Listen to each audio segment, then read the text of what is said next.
¿Qué tal? Muy buenas noches. Bienvenidos a la entrevista de la semana aquí en DW Deutsche Welle. Yo soy Pia Castro. Comenzamos en Nicaragua, que se ha convertido en una gran prisión. Un país de apenas 7 millones de habitantes es foco de atención mundial. Se han cumplido en estos días 5 años de la Revolución de Abril, la peor ola de represión contra la sociedad civil nicaragüense que dejó en su momento al menos 355 muertos. Desde entonces se han desmoronado sostenidamente la fachada democrática del gobierno de Ortega y Murillo. Organismos de derechos humanos, periodistas, universidades, representantes diplomáticos y de la Iglesia Católica son blanco del despotismo del gobierno. Está con nosotros, ya lo ven ahí en la entrevista de la semana, Ernesto Medina. Él es ex rector de una de las más reconocidas universidades en Nicaragua, la Universidad UAM, exiliado en Berlín, Alemania. Es un placer estar con usted en estos momentos. ¿Qué tal? Muchísimas gracias por su tiempo. Y comenzamos rápidamente allí, donde encontramos la mayoría de los exiliados de su país, en Costa Rica, un país que ha acogido a miles de nicaragüenses que se escapan de la represión de su país. Cuénteme, ¿cómo es su percepción? ¿Cómo han sido recibidos en el país vecino, un país chico, con quizás gran corazón, pero que también se ve desbordado por la situación en Nicaragua? Sí, bueno, primero que nada, muchísimas gracias por la invitación y por permitirme conversar con ustedes sobre la situación de Nicaragua. Bueno, Costa Rica ha sido un remanso de paz, ¿verdad? Dentro de la convulsa historia de Centroamérica y de Nicaragua en particular. Costa Rica ha sido siempre un refugio de tranquilidad, de paz para aquellos que son perseguidos y reprimidos en sus países. Y para los nicaragüenses que hemos sufrido dictaduras en los últimos años, pues también Costa Rica ha abierto sus puertas y su corazón para recibirnos. Obviamente Costa Rica es un país pequeño, todavía con los problemas propios del desarrollo, ¿verdad? Con una economía dependiente, un mercado externo muy variable para los productos que tradicionalmente exporta Costa Rica, con algunas diferencias sociales no tan marcadas como en otros países de la región, pero que tiene pues todavía, a pesar de muchos avances sociales, tiene todavía problemas que resolver, y obviamente esto crea condiciones para que un discurso xenófobo en contra de los migrantes que buscan la paz y la tranquilidad de Costa Rica se difunde entre ciertos sectores de la población.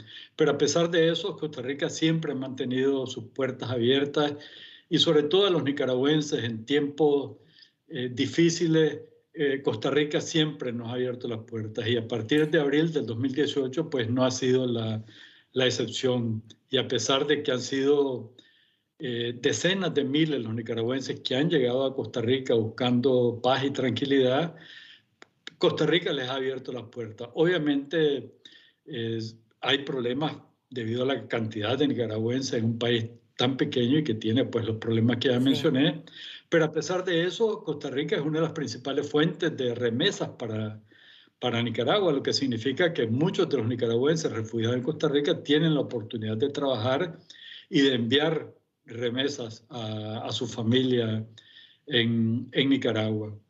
Hay cosas que tienen que mejorar. Pero es ahí donde encontramos la oposición nicaragüense que se puede organizar, por ejemplo, desde el exilio. ¿Cómo lo ve usted? Porque la represión ha, por supuesto, logrado desarticular la oposición mediante la cárcel y el destierro, pero los opositores no se han podido unir en un solo bloque. ¿Dónde los encuentran? ¿Dónde están? Bueno, la mayoría de los grupos que podemos llamar organizados de oposición se encuentran en Costa Rica, como tú has dicho, y en Estados Unidos. Aunque donde hay un nicaragüense, yo creo que hay alguna manifestación de oposición, pero los principales grupos están en Costa Rica y están en Estados Unidos. Y como bien has dicho, lamentablemente hasta ahora seguimos dispersos, no hay una estrategia común. Esperábamos que con la excarcelación de los 222 compañeros y compañeras, entre ellos los principales dirigentes reconocidos de la oposición, pues que iba a haber un cambio y un diálogo interno más sincero, más franco entre los diferentes grupos de oposición, y con este liderazgo recién escarcelado. Hasta ahora no hemos visto eso. O sea, hemos visto algunos de estos dirigentes moviéndose, pero yo por lo menos percibo que lo hacen en un plano muy personal, lo cual es legítimo, pues cada quien hace lo que cree más conveniente, pero nosotros realmente esperábamos de ellos un esfuerzo de intentar hacer un liderazgo más colectivo, facilitar el diálogo que ha sido hasta ahora muy difícil entre los diferentes grupos que están dispersos en Estados Unidos y Costa Rica, como dijimos antes, y eso no está ocurriendo. La oposición sigue estando dispersa, estos esfuerzos individuales, pues veremos qué frutos dan, pero me temo de que al final va a ser un esfuerzo similar al que se hizo en el 2021, antes de las elecciones que llevaron a Ortega nuevamente al poder, y se va a perder pues, la posibilidad de actuar de una manera coordinada y unida frente a una dictadura tan brutal como la que tenemos en Nicaragua.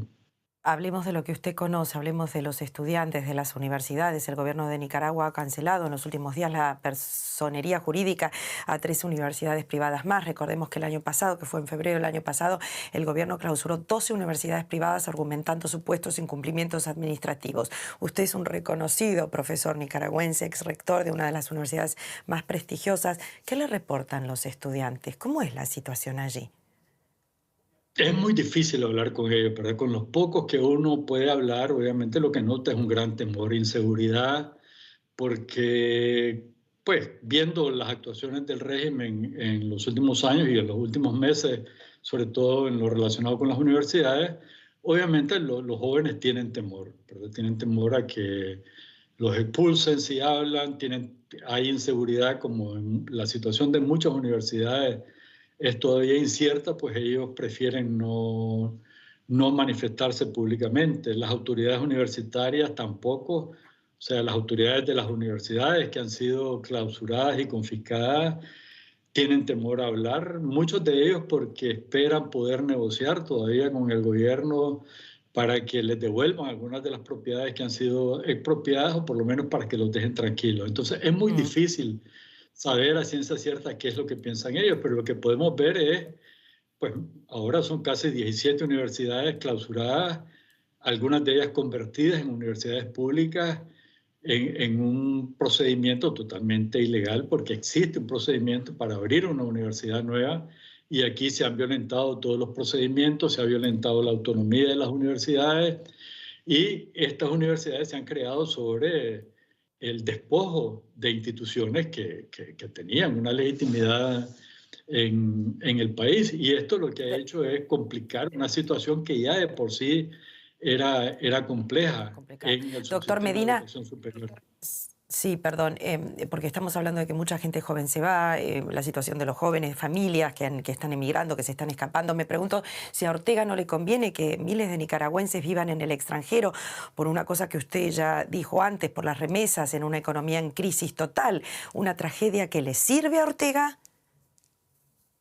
No, todo indica que sí, todo indica que Ortega está en el escenario ideal para él. Por un lado, se está deshaciendo, está expulsando, ya sea obligatoriamente, como ha ocurrido pues, con los excarcelados y otros a los que nos ha despojado de nuestra nacionalidad, o muchos que se van voluntariamente por temor a la represión. Y esto significa para Ortega pues, una descompresión de la situación interna, porque muchos de los que nos vamos somos personas críticas que no queremos doblegarnos ni callarnos.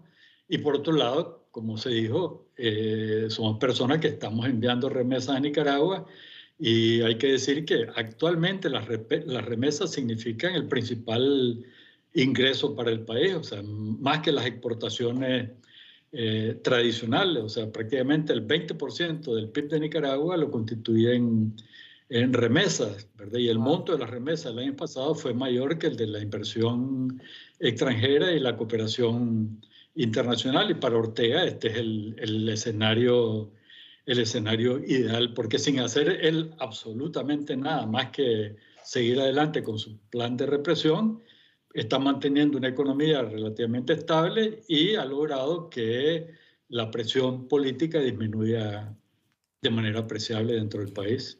Doctor Medina, hablemos de toda esta gente que está afuera, que está buscando estrategias significativas para movilizar a la comunidad internacional para la reconstrucción de un país completamente secuestrado en estos momentos por la familia Ortega.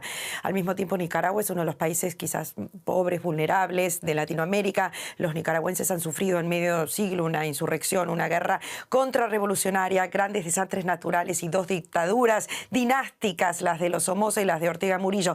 ¿Son sanciones económicas el camino para Nicaragua? ¿Cuál es el camino, según usted, que hay que seguir? Bueno, las sanciones han demostrado que por sí solas no solucionan ningún problema político. Tenemos el ejemplo de Cuba, el ejemplo de Venezuela, el ejemplo de Chile después del golpe de Pinochet y Nicaragua misma. Pues las sanciones que se han aplicado en Nicaragua a partir del 2018 pues no han hecho mella en el régimen. Yo creo de que las sanciones pueden surtir efectos si primero definimos qué es lo que queremos con las sanciones.